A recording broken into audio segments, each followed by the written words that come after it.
Welcome to our discussion of Buddhist ethics. Buddhist ethics, in some ways, is going to seem very similar to what we saw in existentialism, though we're going to see a pretty radically different vision of what living a good life may look like. There are several key ideas that we should look at within Buddhism. First, we need to talk about the middle way. This is going to be a little bit of a story about how the Buddha developed his philosophy. We're going to discuss the concept of codependent origination, which is going to place us within a certain social perspective and a certain relationship to the world. We'll also discuss key ideas such as karma, rebirth, and nirvana, as well as discuss the 3 jewels and the 5 precepts that help to guide Buddhist living. Let's also look at some of the ethical applications of Buddhism to a variety of situations. The reason why we discuss Buddhism in this class is because Buddhism ultimately is considered to be a philosophy. Some people do discuss it as a religion, but it's highly questionable, even within the tradition, as to whether or not Buddhism really sees itself in that sense. And in fact, many individuals who describe themselves as being Buddhist may actually follow a variety of religions. But the philosophy of Buddhism, the things that the Buddha was able to describe approximately 2,500 years ago, continue to carry significant weight for many, many people, billions, throughout history, and over 1 billion in today's world. In order for us to truly understand this, we need to understand a little bit about the Buddhist life. According to the stories, the Buddha was born as a prince in a kingdom in northern India. And at the time of his birth, it was reportedly told that his father was informed by a sage that his son would either be a great political leader or would be a great religious leader. His father, the king, wanted his son to be a king, a great leader of men, and therefore sequestered the Buddha away from sorrow and from the world. So Prince Gautama lived within his kingdom, within his palace, until he was a young man. As a young man, he was able to finally convince his father to allow him to leave the palace. When he left the palace, on his first trip, he saw a sick person. And it was through viewing sickness for the first time in his life that the Buddha became aware of the tragedy of sickness, the sorrow of sickness. On his second trip, he saw an old person, and therefore he became aware of the sorrow of aging. On his third trip, he saw a dead body, and thus he became aware of death. Prince Gautama found himself racked with confusion, perhaps even feelings of guilt. And he didn't understand these things that he had seen. He takes a last look at his wife and young child, and he knows that he has to leave. His fourth trip becomes the journey. The Buddha leaves and initially joins a group of ascetics. Ascetics are persons who reject and renounce the world and sensual pleasures and things such as this. And ascetics feel that it's through the rejection of these things that they can somehow spiritually purify themselves. Ultimately, the Buddha finds that this doesn't work for him. And in fact, it is said within the Jataka stories that it was a young girl bringing him a bowl of rice pudding, the rice porridge, that saved his life. Along his journey, the Buddha comes across a man tuning a guitar. And as he sits and watches, he realizes that if the string is too loose, that it will hold no tune. But if it's too tight, that it will break. Furthermore, the Buddha sits under the Bodhi tree and begins to meditate on sorrow. And it is said that within his meditation, that the Buddha was tempted by Mara, by a demon of illusion. the Buddha was able to resist and continue to meditate. And it was through his meditation that he became awakened as he began to understand more about the nature of sorrow. And from that, he developed a philosophy known as the Middle Way, which he taught until his death at the age of 80. The Middle Way contains the Four Noble Truths. The first noble truth is that all life is inevitably sorrowful, the dukkha. And this is the noble truth of sorrow. Birth is sorrow, age is sorrow, disease is sorrow, death is sorrow. Contact with the unpleasant is sorrow, separation from the pleasant is sorrow, every wish unfulfilled is sorrow. In short, all the five components of individuality are sorrow. The Buddha argues that no matter where we go in life, that we are going to be confronted with sorrow.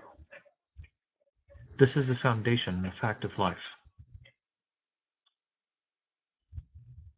The second noble truth is that sorrow is due to craving. And this is the noble truth of the arising of sorrow. It arises from craving, which leads to rebirth, which brings delight and passion. It seeks pleasure now here, now there. The craving for sensual pleasure, the craving for continued life, the craving for power. The Buddha argues here that what we crave ultimately is something that's ephemeral. It's something that doesn't exist in any firm way. Think about things that you've experienced in your life. Good times, whether it's with other people, engaged in certain activities, whatever it may be. Did you want that time to end? Well, it seems that we don't. And the Buddha argues that this is where we find sorrow, is that we wish that it didn't end.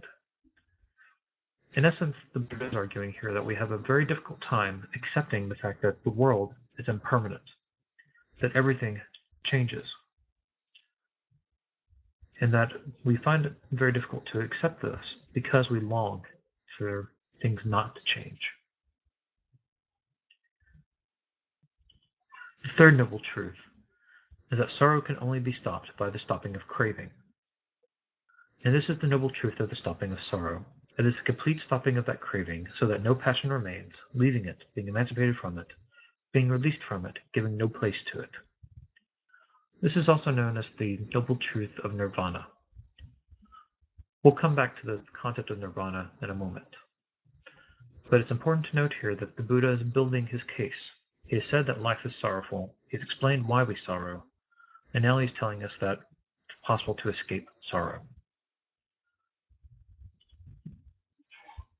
The fourth noble truth. And this is the noble truth of the way which leads to the stopping of sorrow. It is the noble eightfold path. The eightfold path is a series of ethical principles by which a person may live that ultimately, the Buddha argues, will lead us to finding nirvana. This includes living with right views, right resolve, right speech, right conduct, right livelihood, right effort, right mindfulness, and right concentration. These are discussed at length within Buddhist texts.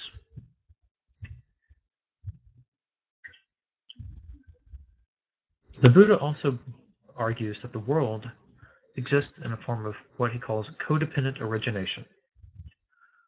That is, the Buddha understands that the events are not predetermined, random, or directly caused, but that instead they seem to arise together. That we live in a world where everything is dependent upon at least one other thing. This leads us to live in a world of illusion because we begin to think about causes. That is, we begin to think that things exist in very clear and direct ways.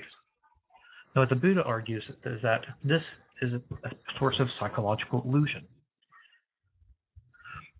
That when we realize that things don't have a fixed essence, that things don't exist independently, when everything is conditioned and transient, that we begin to realize that the world is ultimately empty.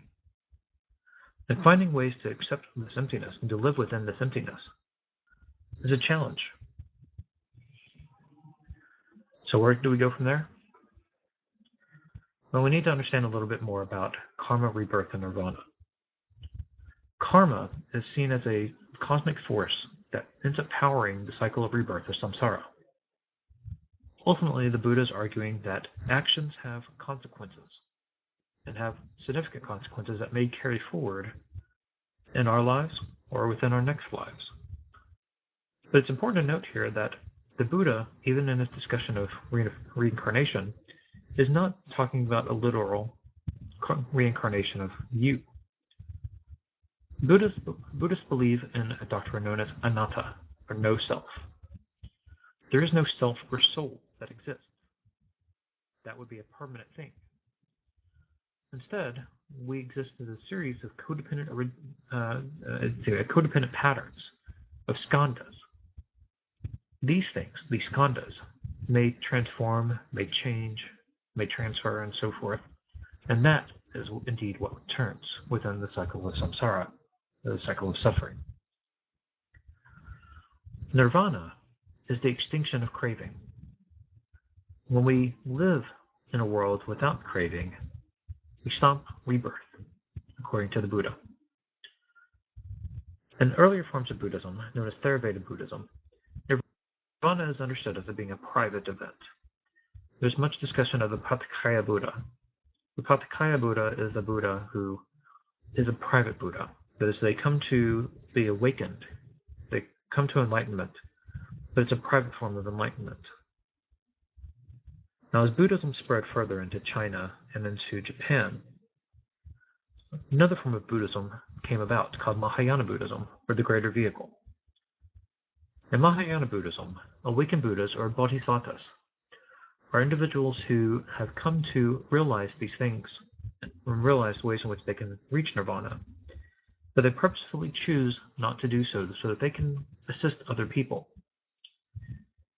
Compassion becomes a very strong moral virtue, and something that it's believed that we should continue to work on and to develop further.